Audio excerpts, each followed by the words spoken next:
Everybody still has some kind of angle on this.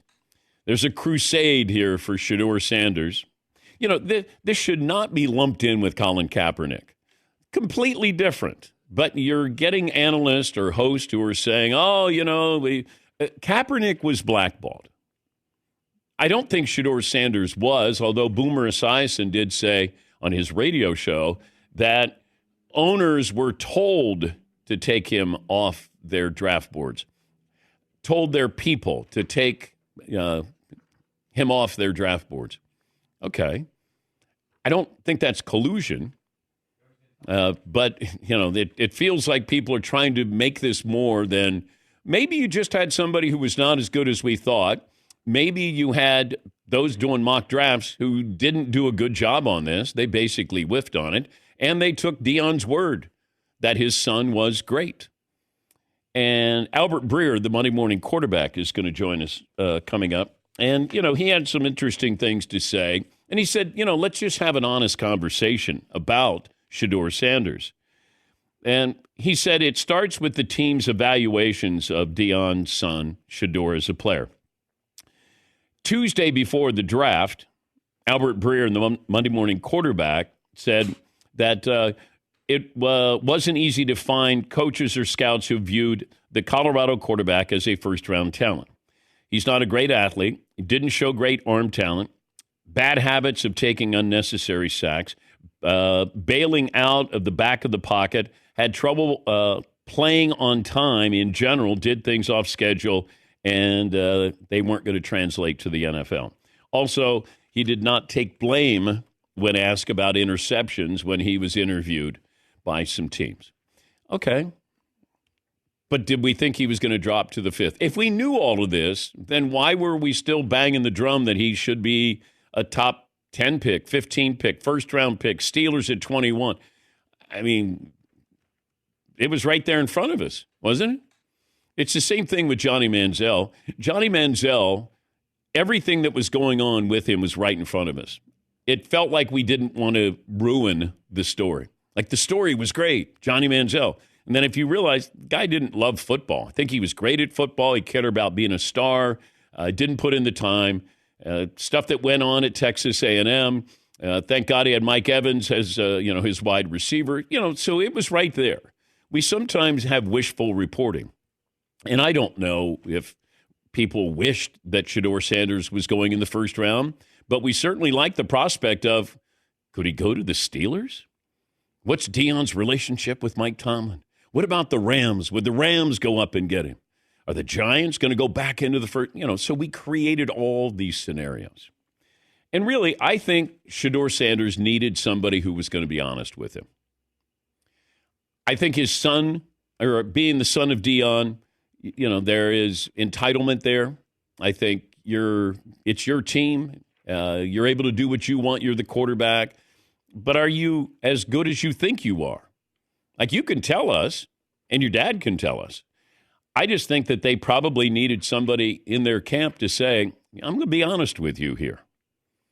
Because you have a lot of yes men. If you're around celebrities, you're around actors, musicians, there's a lot of people who tell you what you want to hear. But you want to hear what is going to make you better, what is going to keep you grounded. He doesn't have an agent. And that agent might have been honest with Shedeur and just said, man, I don't want to be a buzzkill, but I'm not hearing good things about this or this or this. Hey, we got to be ready for this. Like, that's what an agent does. I'm sure there are advisors there. But Deion, when Deion was with us at the Super Bowl, it certainly felt like he was the battering ram. He was the Trojan horse. He was going in. And he was going to tell teams, don't draft my son. Talked about the Cleveland Browns not wanting his son to go there. But I think if somebody would have been or should have been honest, then maybe he wouldn't have suffered a painful lesson. Now, he would have gotten humbled, but he would have at least been prepared. And then that's when you take the initiative. That's where you go, hey, I got things that I'm working on and will continue to work on. And I realize I'm not a finished product. I'm ready to go. Whatever Cleveland wants me to do, I'll do. I want to be the starting quarterback for the Cleveland Browns. Like, at least if you push it forward, and not be defensive or blame it on, scouts or people who didn't like Deion, whatever somebody's initiative is. I think just being honest. That's sometimes what you want to. There are times I don't want to hear things, but I'll hear things and I know that, Paulie will say, hey, don't want to be a buzzkill, but, and then he'll tell me something like, all right, I got to eat that.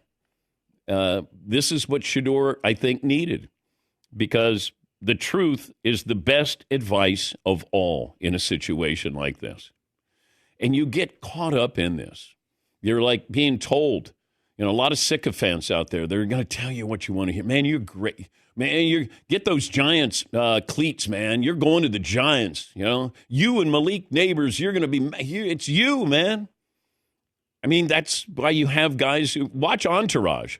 When you see Entourage, they're telling Vinny Chase whatever he wants to hear. That's what this is. Deion, and maybe he had tough love for him and told him, hey, you got to stop doing this. Hey, you got to be in the moment. Hey, you have to listen to these people. Hey, you got to be prepared. I mean, I would think Deion would do that, but it certainly didn't feel like Shedeur Sanders went into those interviews trying to impress you. It's almost as if he came into those interviews to say, all right, you need to impress me. What do you got? And it doesn't work that way. Yeah, Paul. It does feel a bit like a confluence of things. The first athletes of the NIL era who are making millions in college come in differently with a different tone, driving whatever cars they're driving, and maybe they don't play the game like they used to. But it seems like a couple things happened the past 24 hours. I don't know who said it the other day, but some teams never even looked at Shedeur Sanders because they didn't expect him to fall. So that takes a bunch of teams out that might have drafted him. Then Boomer Esiason said a few owners told their people, don't take him under any circumstances. That takes out a couple more teams. Now you're running out of possible landing spots where it doesn't really matter how many rounds you go. If those teams passed on you, they're not going to come back. Like a couple things had to happen for this to happen. Yeah, but I still go back to the Raiders. I mean, Tom Brady's known this kid for a long time. And he drafted a quarterback later on. So you can't go in it and go, hey, where's our bargain in the draft? So when you say, this is collusion, why did Tom Brady pass on him? And they drafted a quarterback late in the draft. That's what I don't understand. Because Tom has been around Shedeur Sanders, and Deion had him mentor his son. And they bypassed him a few times. I think, and I don't have confirmation on this, but I'm trying to get this, is there were a couple of teams that just didn't view him as a starter, but did view him as a quarterback in the NFL. And there's a big difference in that, because a lot of times you'll get the quarterback in the first round, but you don't get the quarterback until like the fourth or fifth round now. Jalen Hurts was a second-round pick.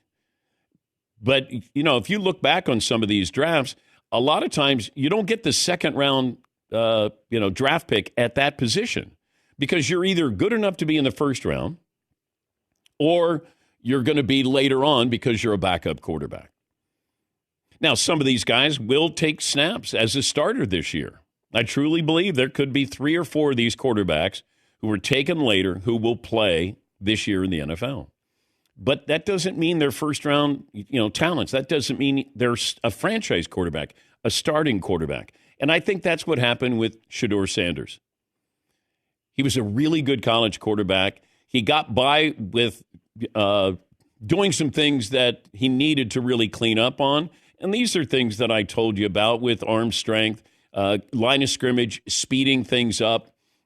Being, having that clock in your head, and this is what is told to me by 2 scouts, and helped out by having Travis Hunter as well. Held on to the ball too long. Didn't take blame when things went bad. But then I had one scout who said to me last night, his teammates loved him. Loved him. His energy, everything about it. And I'm like, okay, there's just such a fractured, mixed message here. That's what I'm still trying to figure this out. But I do think, as I talked to a source last night, he's just not viewed as a starting quarterback. A franchise quarterback was the word. But that's why he drifted, because He's a backup quarterback in some people's eyes.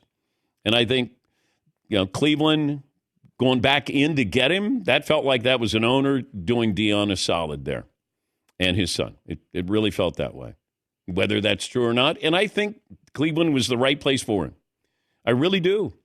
I think Shedeur Sanders will eventually be the starting quarterback for the Cleveland Browns. Now, I don't know if he's great, but I still think that situation, and they owe $46 million to Deshaun Watson this year and next year. Congratulations.